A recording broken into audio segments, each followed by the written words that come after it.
अगर आप भी अपने जीवन में हार मान चुके हैं तो ये कहानी आपके लिए बहुत ज़्यादा महत्वपूर्ण होने वाली है, जो कि आपको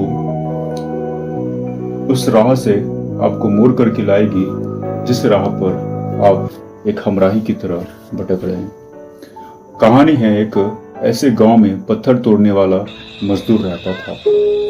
रोज सुबह से शाम तक वो बड़े बड़े पत्थर तोड़ता, लेकिन उसके मन में हमेशा यह सवाल रहता कि मैं कब तक यही काम करता रहूंगा। मजदूर रोज इस बात को सोचता रहता। उसके मन में बहुत सारी बातें और भावनाएं उत्पन्न तो होती थी, लेकिन वो कुछ कर नहीं पाता था। एक दिन वह थक कर पेड़ के नीचे बैठा और सोचने लगा, काश मैं राजा होता तो सब मेरी बात मानते। तब उसे एक चमत्कार से राजा बनने का मौका मिल गया। एक दिन मजदूर की आंखों में ये सारी बातें समझ में नहीं आ रही थी कि ये सारा चीज उसके लिए जितना आसान लग रहा था, उतना ही उसके लिए बहुत ज्यादा। राजा बनने के बाद उसने देखा कि सूरज की जब वो राजा बन गया, एक दिन ऐसा चमत्कार हुआ कि मजदूर राजा बन जाता है। राजा बनने के बाद उसने देखा सूरज की गर्मी में भी उसका राजमहल तप रहा है। उसने सोचा, सूरज मुझसे भी ताकतवर है, मुझे सूरज बनना चाहिए।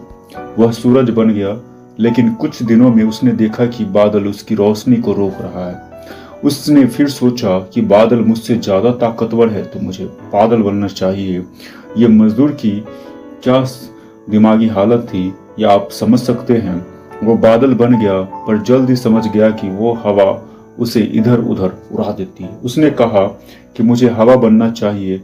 हवा बनकर उसने महसूस किया कि पहाड़ उसके रास्ते में अटल खड़े रहता है। उसने सोचा, मुझे पहाड़ बनना चाहिए। वह पहाड़ बन गया, लेकिन एक दिन उसने देखा कि एक साधारण सा पत्थर तोड़ने वाला उसकी चट्टानों को तोड़ रहा है।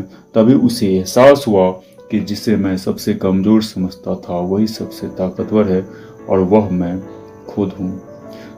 इस कहानी से हमें ये सीख मिलती है कि हमेशा खुद की काबिलियत को पहचानना चाहिए।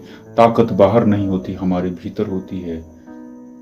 तो अगर आपको ये कहानी अच्छा लगता है तो जरूर हमारे चैनल को सब्सक्राइब